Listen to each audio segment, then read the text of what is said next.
समाज है आज कहीं न कहीं उपेक्षित है। आज उसको लड़ना पड़ रहा है, उसको बताना पड़ रहा है कि ओबीसी समाज पार्टी के मुखिया कालीशंकर प्रसाद जी ने गांधी जयंती के शुभ अवसर पर उनके प्रतिमा पर माल्यार्पण किया और अपने पार्टियों के आगामी आयोजन और आगामी रणनीति को लेकर संबोधित किया। देश की जनता को उनके बारे में क्या संबोधित करना? सबसे पहले तो हम इन दोनों महान नेताओं को, राष्ट्रपिता महात्मा गांधी जी को और राष्ट्रपति को हम लोग नमन करते हैं, प्रणाम करते हैं। और दूसरी पार्टी के आज हमारे सारे वरिष्ठ अधिकारीगण आज हम लोग आए हैं, गांधी जी का माल्यार्पण किए हैं और उनसे आशीर्वाद लिए हैं कि हे गांधी, हे महात्मा जी, जो आपने जिस तरीके से अहिंसात्मक रूप से लोगों को, देशवासियों को आज़ादी दिलाया था, उसी तरह भी एक आज़ादी की दरकार और है जिसको ओबीसी पार्टी लेके आगे निकली हुई है। क्या दरकार है? जो आज का लोकतंत्र में जो बहुसंख्यक वर्ग है, जो ओबीसी समाज है, आज कहीं न कहीं उपेक्षित है। आज उसको लड़ना पड़ रहा है, उसको बताना पड़ रहा है कि हमारी तुम जनगणना करो, हमें पता चले कि हमारी आबादी कितनी है और हमको हमारी आबादी के अनुसार भागीदारी मिले। मगर अफसोस की बात है कि जो सरकारें हैं अपने सत्ता प्राप्ति के लिए कुछ भी कर सकती हैं, मगर जब ओबीसी के एजेंडे की बात आती है तो मौन हो जाती हैं।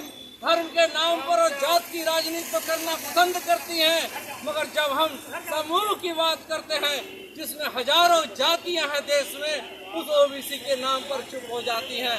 मैं पूछना चाहता हूं कि आज सुप्रीम कोर्ट में ओबीसी समाज के जो देश के 70 से 75% भाग है, उसके कितने लोग आज सुप्रीम कोर्ट में जज हैं?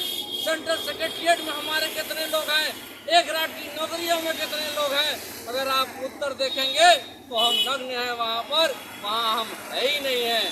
तो इसी उपेक्षा, जो सदियों से हमारी उपेक्षा होती आ रही है, इसी को लेकर ओबीसी पार्टी का गठन हुआ और आज अपने टीम के साथ जो हमारे राष्ट्रीय कार्यकारिणी, प्रदेश कार्यकारिणी के हमारे सम्मानित सदस्यगण हैं, अधिकारीगण हैं, आज उसी महात्मा गांधी के सामने आज हम न्याय मांगने के लिए आए हैं कि हे महात्मा गांधी जी, आपने जिस तरह आज़ादी के लिए अपना सर्वस्व कुर्बान किया, हम भी लोग अपनी कुर्बानी देने के लिए तैयार हैं। तो इसी समाज के लिए, उनके हक अधिकार के लिए, राइट ऑफ रिप्रेजेंटेशन के लिए, और आज घोषणा करना चाहते हैं इस शुभ अवसर पर, इस महान नेता के जन्म दिवस के अवसर पर, कि अब ओबीसी पार्टी के लिए दिल्ली टूर नहीं है।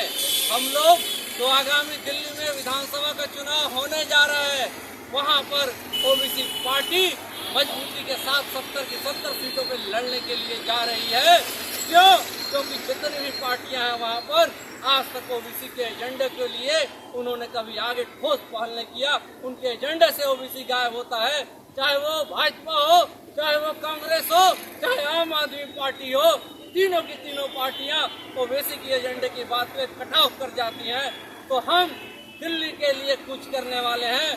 हमारा ओबीसी पार्टी का वहाँ का संगठन तैयार है और जल्द ही हमें हमारी न कहीं उपेक्षित है।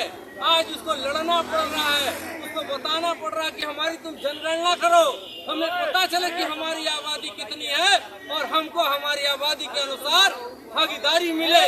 मगर अफसोस की बात है कि जो सरकारें हैं अपने सत्ता प्राप्ति के लिए कुछ भी कर सकती हैं, मगर जब ओबीसी के एजेंडे की बात आती है तो मौन हो जाती हैं। धर्म के नाम पर और जात की राजनीति तो करना पसंद करती हैं, मगर जब हम समूह की बात करते हैं जिसमें हजारों जातियां हैं देश में, उस ओबीसी के नाम पर चुप हो जाती हैं।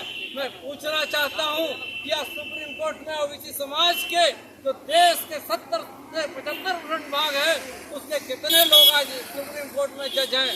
सेंट्रल सेक्रेटरिएट में हमारे कितने लोग हैं? एक रात की नौकरियों में कितने लोग हैं? अगर आप उत्तर देखेंगे तो हम नग्न हैं वहाँ पर, वहाँ हम है ही नहीं हैं। तो इसी उपेक्षा, जो सदियों से हमारी उपेक्षा होती आ रही है, इसी को लेकर ओबीसी पार्टी का गठन हुआ और आज अपने टीम के साथ जो हमारे राष्ट्रीय कार्यकारिणी, प्रदेश कार्यकारिणी के हमारे सम्मानित सदस्यगण हैं, अधिकारीगण हैं, आज उसी महात्मा गांधी के सामने आज हम न्याय मांगने के लिए आए हैं कि हे महात्मा गांधी जी, आपने जिस तरह आज़ादी के लिए अपना सर्वस्व कुर्बान किया, हम भी लोग अपनी कुर्बानी देने के लिए तैयार हैं। तो इसी समाज के लिए, उनके हक अधिकार के लिए, राइट ऑफ रिप्रेजेंटेशन के लिए, और आज घोषणा करना चाहते हैं इस शुभ अवसर पर, इस महान नेता के जन्म दिवस के अवसर पर कि अब ओबीसी पार्टी के लिए दिल्ली दूर नहीं है। हम लोग तो आगामी दिल्ली में विधानसभा का चुनाव होने जा रहा है, वहां पर ओबीसी पार्टी मजबूती के साथ 70 की 70 सीटों पर लड़ने के लिए जा रही है। क्यों? क्योंकि जितनी भी पार्टियां हैं वहां पर आज तक ओबीसी के एजेंडे के लिए उन्होंने कभी आगे ठोस पहल नहीं किया। उनके एजेंडे से ओबीसी गायब होता है, चाहे वो भाजपा हो, चाहे वो कांग्रेस हो, चाहे आम आदमी पार्टी हो।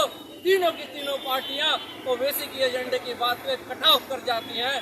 तो हम दिल्ली के लिए कुछ करने वाले हैं। हमारा ओबीसी पार्टी का वहाँ का संगठन तैयार है और जल्द ही हमें